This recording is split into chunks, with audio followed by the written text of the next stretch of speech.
And when you see him in the club, just flick your hair, don't show him.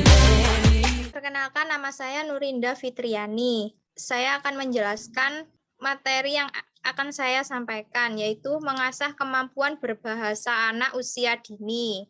Perangsangan sesuai perkembangan anak usia dini.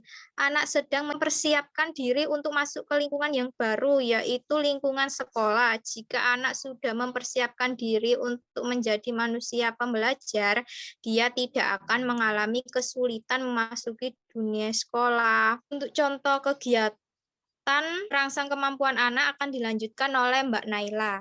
Kemampuan anak usia 4-6 tahun. 1. Menulis.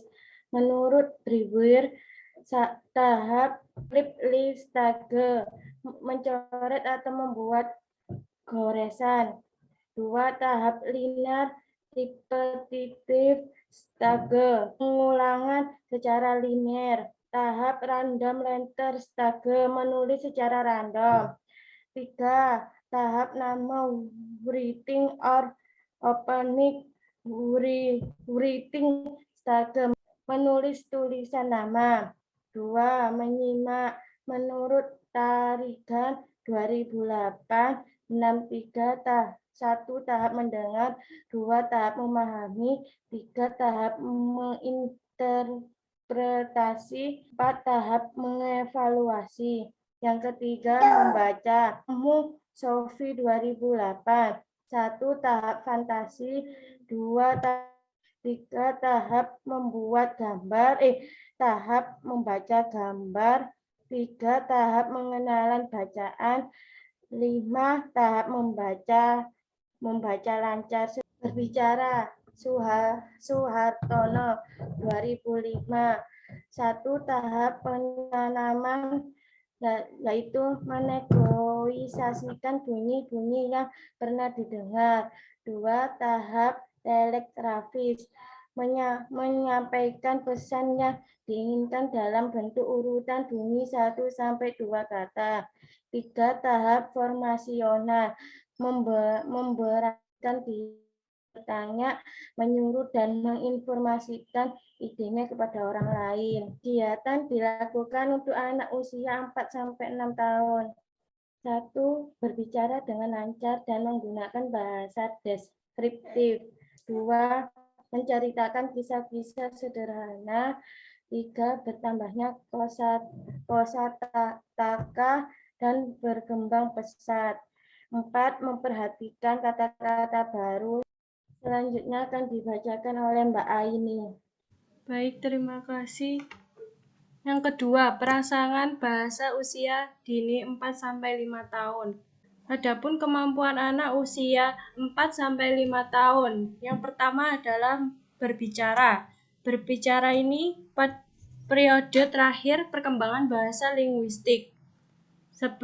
Kegiatan yang membuat kemampuan anak usia sampai 4-5 tahun sebagai berikut. Menggunakan kata yang sederhana, membedakan warna dan bentuk, dan belajar bercerita. Yang kedua, membaca. Tahap membaca gambar dan contoh kegiatannya dapat membaca simbol-simbol dan tanda yang dilihat. Yang kedua, mengembangkan kosakata yang dimiliki. Yang ketiga, lebih mengenal suku kata sehingga lebih mudah diajarkan membaca 1 atau 2 kata. Yang ketiga, menulis. Tahap di menulis ini merupakan tahap scribble stage atau mencoret, atau bisa disebut juga membuat goresan. Selain tahap scribble stage, adapun tahap linear repetitive stage atau pengulangan secara linier. Contoh kegiatannya yaitu menulis secara random seperti tulisan yang sudah terbentuk huruf, walaupun huruf muncul tersebut masih secara acak. Yang kedua, menulis goresan. Untuk yang terakhir, kemampuan anak usia 4-5 tahun termasuk menyimak dan tahap formasional. Yang pertama, mengungkapkan apa yang disimak dengan berbicara, dan kedua, mendengarkan cerita yang akan disampaikan. Adapun kegiatan yang dilakukan untuk anak usia 4-5 tahun. Yang pertama, bermain peran. Bermain peran bisa dilakukan sesuai gender atau gender anak masing-masing. Yang kedua, diskusi pengalaman. Diskusi pengalaman ini juga bisa dilakukan di dalam keluarga. Yang pertama bisa dimulai dari kedua orang tuanya. Selanjutnya anak akan bercerita pengalaman setiap harinya.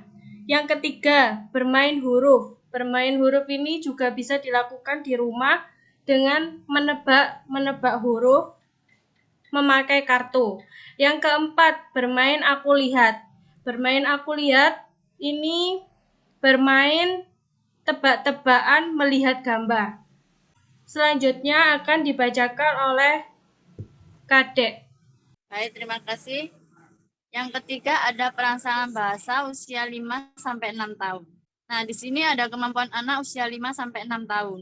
Yang pertama ada menulis. Tahap menulis ini tahap name writing or connected writing atau menulis tulisan nama.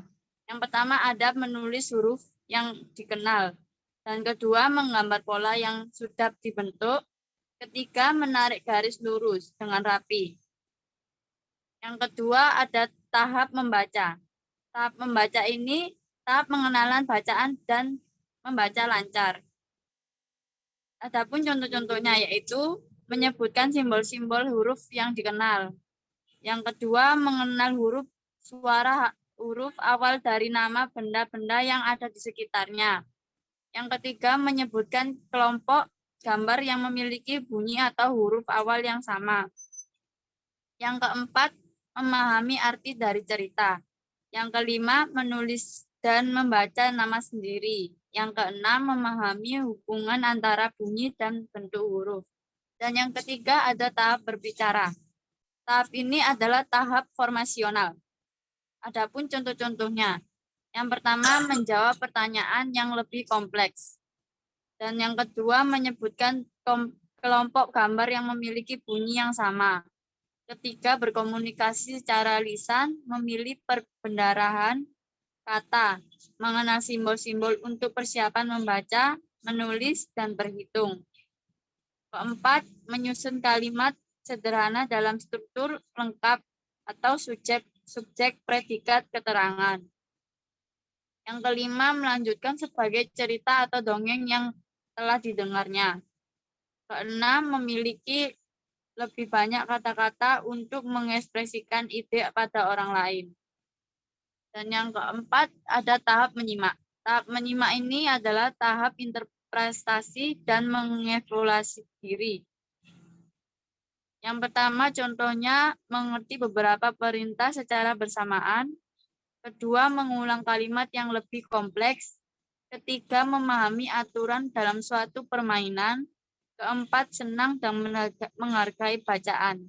Nah, adapun kegiatan dilakukan untuk anak usia 5-6 tahun. Nah, di sini ada dua. Yang pertama, berlatih membaca.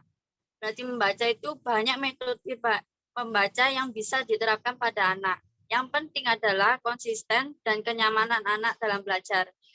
Pilihan metode ini yang paling menyenangkan buat anak dan orang tua. Dan yang kedua, libatkan anak dalam percakapan dan diskusi.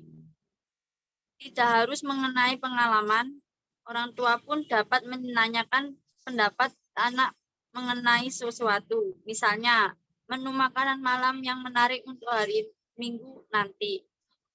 Selanjutnya akan dibacakan Balkis. Pesan untuk ibu dan ayah. Ibu dan bapak harus selektif dalam memilihkan tayangan. Pilihlah tayangan yang bahasanya sesuai dengan usia anak. Alangkah baiknya memerhatikan bahasa yang digunakan di lingkungan, termasuk lingkungan permainan anak. Bila anak mengatakan kata-kata yang tidak sepatutnya diucapkan, ibu dan bapak tidak usah terkejut atau marah. Tanyakan dengan suara tenang, apakah anak mengerti arti kata yang diucapkan. jelaskan bahwa kata itu tidak pantas diucapkan dan mintalah agar anak tidak menggunakan kata itu lagi. Sekian dari kelompok 3, terima kasih. Mohon maaf jika ada kata yang salah. Terima kasih. Ku kejar mimpi